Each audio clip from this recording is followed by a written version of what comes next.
네, 이번에 같이 볼 지문은 장문 05 지문입니다.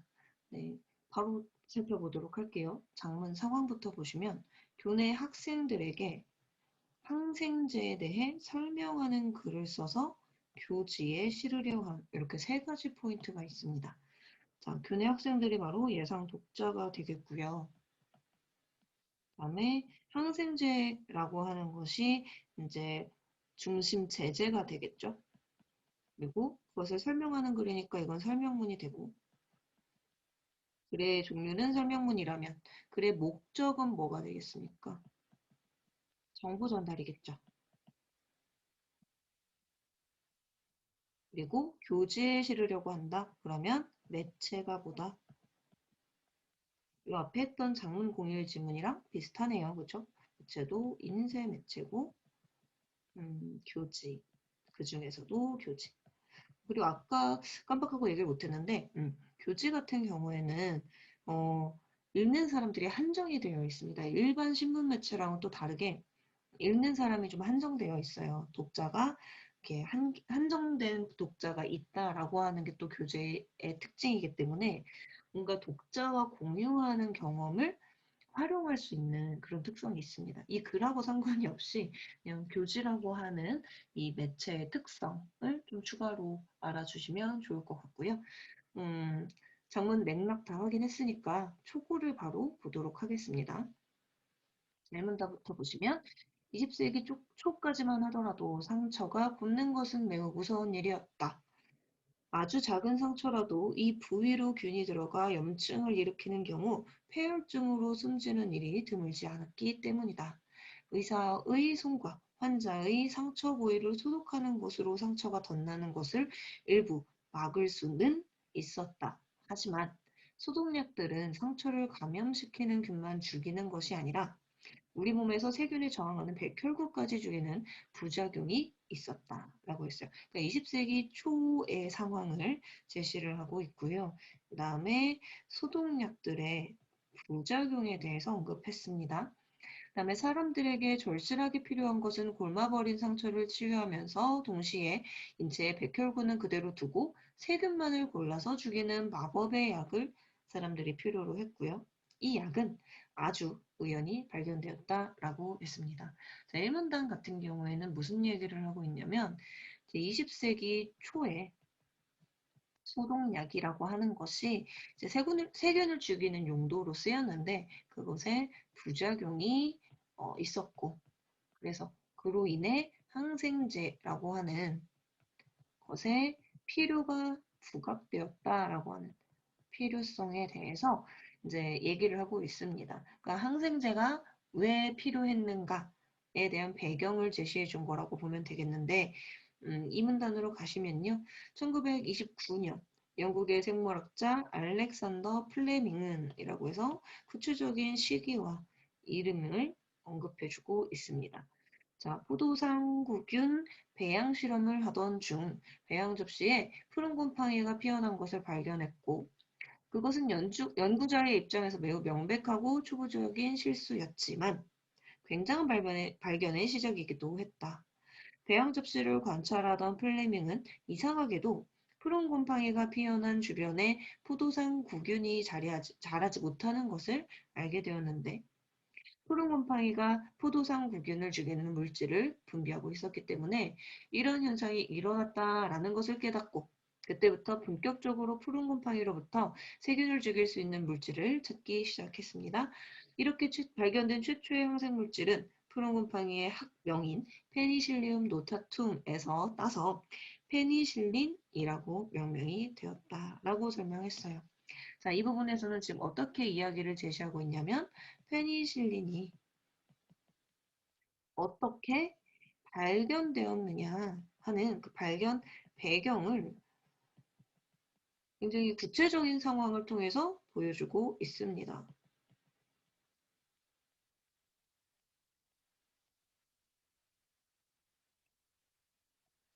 알렉산더 플레밍이라는 사람이 이것을 발견했음을 이야기해주면서 어떻게 이걸 발견하게 되었는지, 그 배경이 되었던 실험은 무엇인지, 그것을 왜 집중하게 되었는지 하는 그 구체적인 것들을 하나하나 다 밝혀주면서 페니실린이 발견되었다라고 하는 상황에 대해서 설명을 해줬고요. 그다음에 이제 그 페니실린이라고 하는 것의 이름이 어디에서 왔느냐 하는 것도 이야기해 주었습니다. 어디? 푸른 곰팡이 학명으로부터 왔다라고 하는 이 두 가지 이야기를 해 주었습니다. 자, 그다음에 3문단으로 갈게요. 항생제란 안티바이오스에서 유래된 말이다. 유래된 말이다라고 했으니까 항생제의 어원을 이야기해 주는 거죠.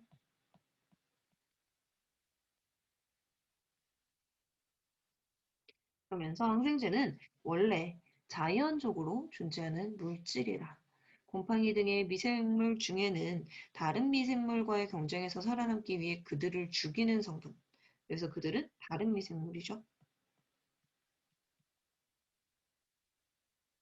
즉, 천연 항생 물질. 자, 다른 미생물을 죽이는 성분이 곧보다 천연 항생 물질이다.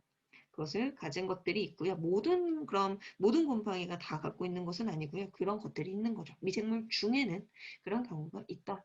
그다음에 인간은 미생물이 만들어낸 천연항생 물질을 추출해서 독성을 없애고 정제해서 항생제를 만들었다라고 했습니다. 최초의 항생제인 페니실린은 발견된 순간부터 기적의 물질로 불렸는데 항생제의 가장 큰 특징은 뭐다? 인간에게는 해가 적으면서도 세균에게는 치명적 독성을 지닌다는 것이다.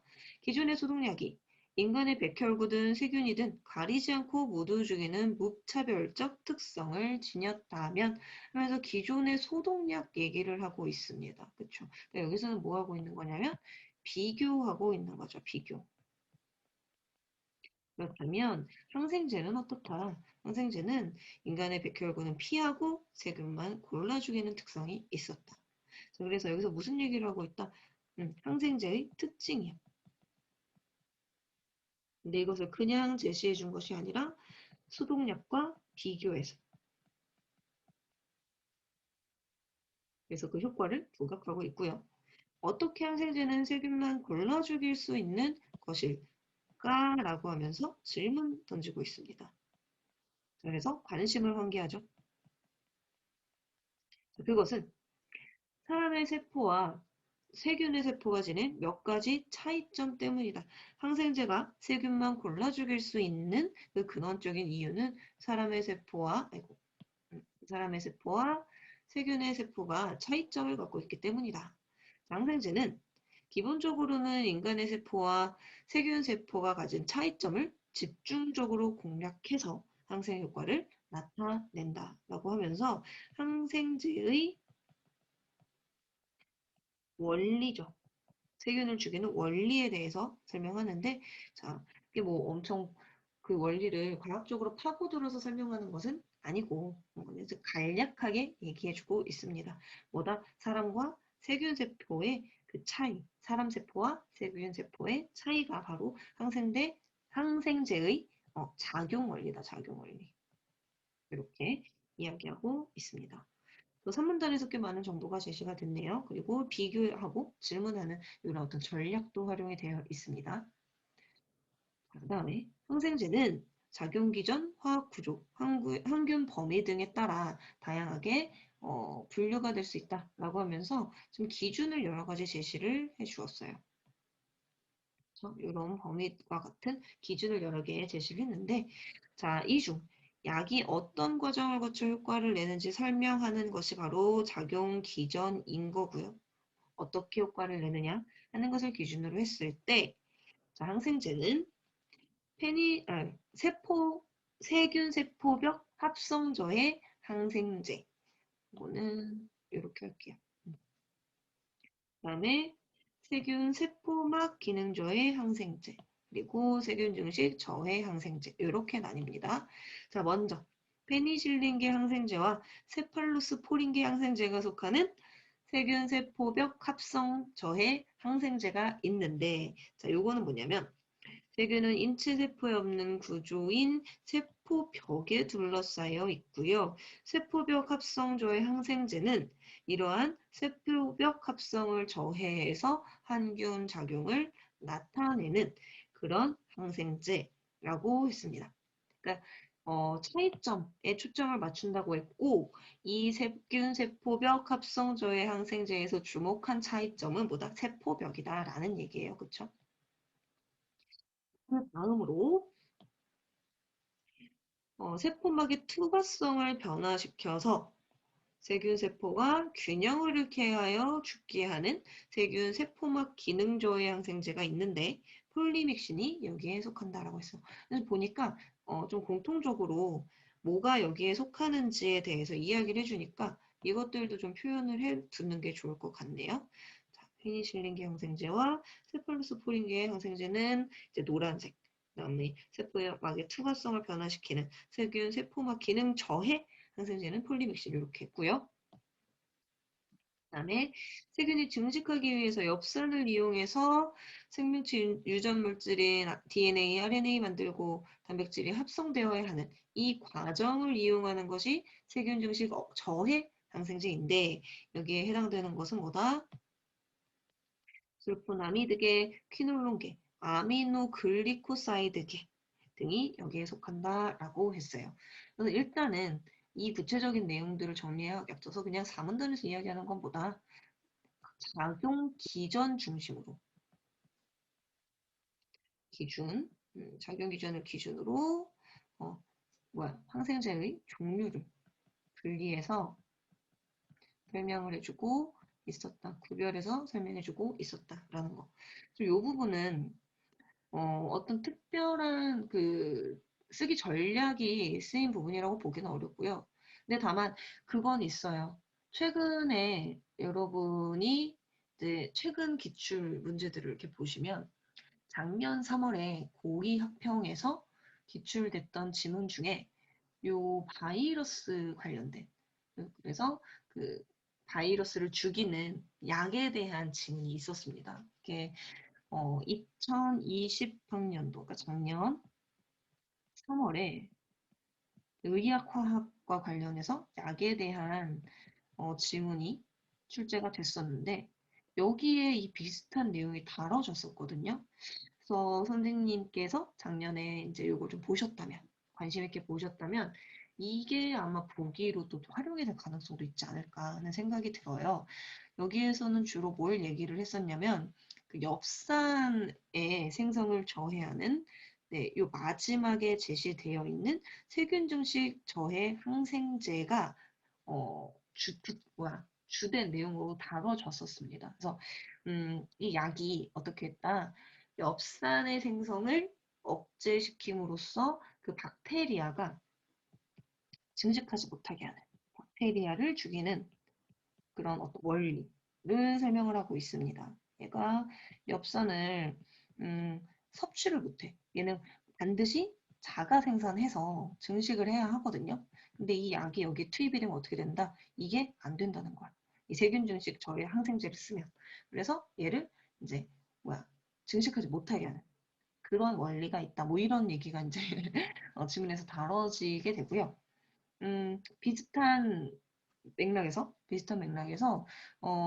DNA 복제 과정에 또 작용을 해서 바이러스가 증식하지 못하게 하는 그런 예시도 있었습니다. 바이러스가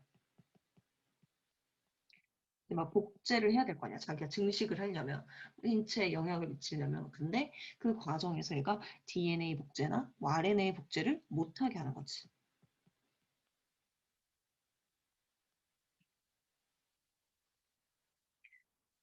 그래서 확산 억제하는 이 모든 것들이 지금 2020년 3월 학평 지문에 있어요.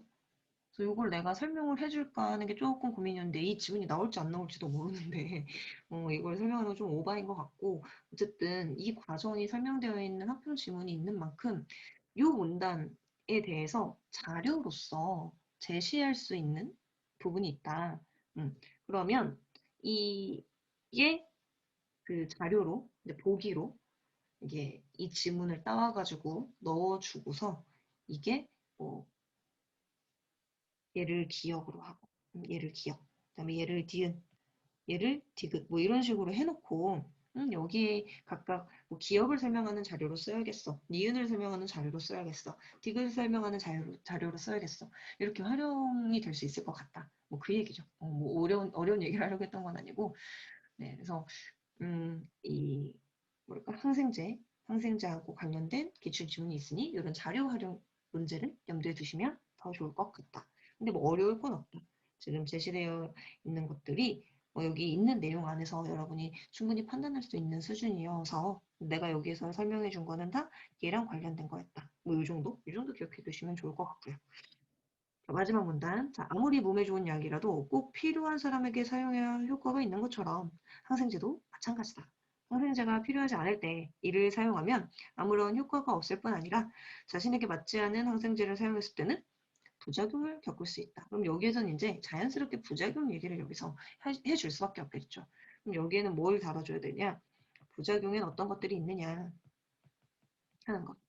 뭐가 부작용이냐 아니면 어떤 게 부작용이냐 뭐 이런 것들. 그래서 그거를 어떻게 예방해야 하는가. 이런 게 여기서 이제 설명이 되면 되겠습니다. 그러면 이제 변형될 때는 오히려 여기가 이제 내용이 제시되어 있고 뭐 여기를 고쳐 쓴다든지 아니면 다른 부분을 이제 채워 쓰게끔 하는 뭐 그런 유형을 염두에 두실 수 있겠죠. 이 지문은 막 내용이 친절하지 않아서 그렇지 제시된 부분만큼만 이해를 하시면 되거든요. 특히 4문단 같은 경우에 진짜 뭐가 많이 제시되어 있는데 그냥 이렇게 지금 내가 한 것처럼 색색별로 그냥 조금만 맺어주셔도 문제 푸는 데에서는 그렇게 막 엄청 어려운 그런 유형은 아니에요. 또 혹시 모르니까 4문단을 조금 더 볼게. 조금 더 보면요. 첫 번째 이제 기억이라고 내가 그냥 써놓은 김에 기억이라고 하면 세균, 세포벽 합성 저해, 세포병을 합성하지 못하게끔 하는 그것은 이제 차이점 중에서 인간과 그 세균 세포의 차이점 중에서 어디에 세포벽이라고 하는 거에 초점을 맞춘 것이고 그다음에 음, 이 세포막의 투과성을 변화시킨 것은 이게 지금 여기에 언급은 안 되어 있지만 앞에서 전제로 깐 게 뭐였냐면 이 항생제는 기본적으로 차이점을 집중적으로 공략하는 거였기 때문에 이 세포막 투과성이라고 하는 것도 아무래도 우리와의 차이점일 거야. 인간과의 차이점일 거라는 거. 그런데 그것을 변화하게 했다. 다음에 마지막에 세균이 증식하기 위해 엽산을 이용하는 것은 그렇다고 사람이 엽산을 이용하지 않느냐? 그게 아니고요. 인간은 섭취해서 엽산을 만들어낼 수가 있는데 세균은 섭취할 수 없어. 그래서 그 섭취할 수 없게끔 만드는 작용을 이 항생제가 한다. 이런 식으로 해서 이해를 하시면 될 것 같아요. 네. 그러면 1번 문제를 볼게요. 윗글을 쓰기 위해 떠올린 생각으로 반영된 것을 물어봤으니까 문제는 반영되지 않은 거 물어볼 가능성이 일단 가장 높고요. 그쵸? 자, 1번부터 보시면 기억부터 보시면 자, 단순 감기에 항생제가 필요하지 않은 이유를 설명해야겠어?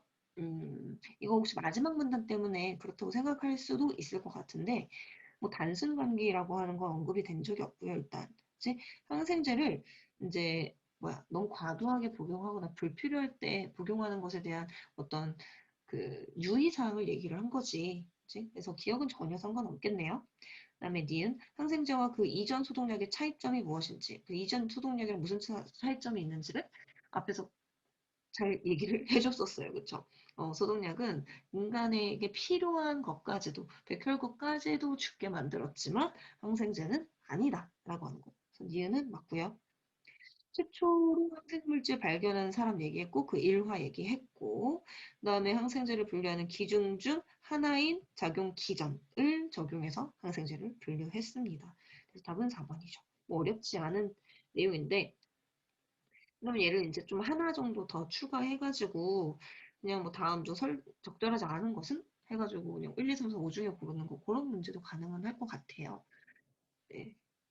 근데 뭐 그런 거 있잖아. 아까 내가 설명했던 거 뭐 질문을 통해서 관심을 환기한다라든지 비교를 한다든지 이런 포인트가 여기 또 이제 반영이 돼서 어, 전략으로 물어볼 수 있는 내용이 되겠고요. 문제가 없네요. 그다음에 2번. 다음을 고려할 때 기억에 들어갈 내용으로 가장 적절한 것은 방금 우리가 얘기했었어요. 뭐 부작용에 대한 예시나 예방 방법에 대한 거. 여기에서 언급을 해줘야 될 거다. 근데 지금 다음에서 뭐라고 했냐면 항생제 부작용의 예를 나열하자라고 했고, 그다음에 우리가 할 수 있는 방법인데 예방하기 위해서. 여기 더 구체적으로 설명이 되어 있네요. 그러면 일단은 부작용의 예를 나열한다고 했으니까 뭔가 나열되지 않은 건 일단 다 버리면 돼요. 그렇죠? 이런 거 전혀 안 보이고. 그다음에 음, 구체적으로 봐야겠네. 그냥 눈으로 봤을 때 2번은 나열이 없어서 바로 지운 거고요. 1번 일반 항생제는 우유 등 유제품, 커피나 탄산음료와 함께 먹을 경우 체내에 흡수되지 않아서 효과가 떨어진다. 어이구. 네, 효과가 떨어지 세상에. 무슨 일이죠? 뭔가 렉이 걸렸네. 자, 효과가 떨어지는 건 부작용은 아니죠. 이거는 부작용에 해당하는 게 아니기 때문에 약효에 대한 거기 때문에 아니고요. 이번엔 아까 얘기했다시피 얘가 없어. 그러니까 나열이 없어. 나열이. 딱 봤을 때. 그래서 바로 틀린 거라고 했는데 항생제는 사용 전에 신중히, 사용 후엔 꾸준히가 정석이다. 그러므로 어쩌고저쩌고 내성이 생기지 않도록 꾸준히 어쩌고저쩌고 전혀 상관없고요. 일반적인 항생제 부작용으로는 뭐뭐뭐뭐가 있고 나열했고 그다음에 생명을 위협하는 심각한 알레르기 반응도 있을 수 있으므로 복용하기 전에 앓고 있는 질환, 알레르기 후 등등등 알려야 한다. 복용 전이니까 예방이네요. 3번이 답입니다.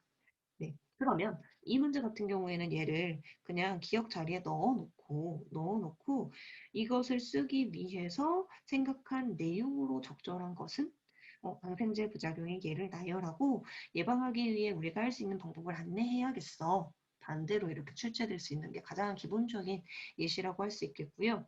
아니면 이제 앞에 제시된 이런 문단들에서 어떤 한 부분을 완전히 날려버리는 거지. 그래서 날려가지고 뭐 이런 부분들을 A로 묶어서 여기에 대해서 뭐 쓰고자 작성한 장문 계획이다. 여기에 들어갈 내용으로 적절한 것은 뭐 이렇게 할 수도 있겠고요. 근데 이 지문은 어, 앞에 질문부터 솔직히 나는 더 쉬운 것 같거든요. 여러분이 왜 어렵다고 생각했는지 그 부분을 내가 아주 잘 살살 긁어주지 못한 것 같아서 나는 좀 쉽게 느껴져서. 그래서 이 지문에 대해서 음, 좀 까다롭게 느꼈던 친구들은 내가 혹시나 설명해주지 못하고 짚어주지 못해서 너희가 이해가 되지 않는 부분이 있다면 그것도 역시 질문을 통해서 반드시 확인하고 가셨으면 좋겠습니다. 그러면 다른 질문들은 우리 수업 시간에 만나서 같이 보는 걸로 하고요. 그 변형 문제들 줬었어요. 그렇죠? 그것도 풀어보면서 해결되지 않는 것들 그런 것들 가지고 와서 같이 해결을 하도록 합시다. 고생하셨습니다.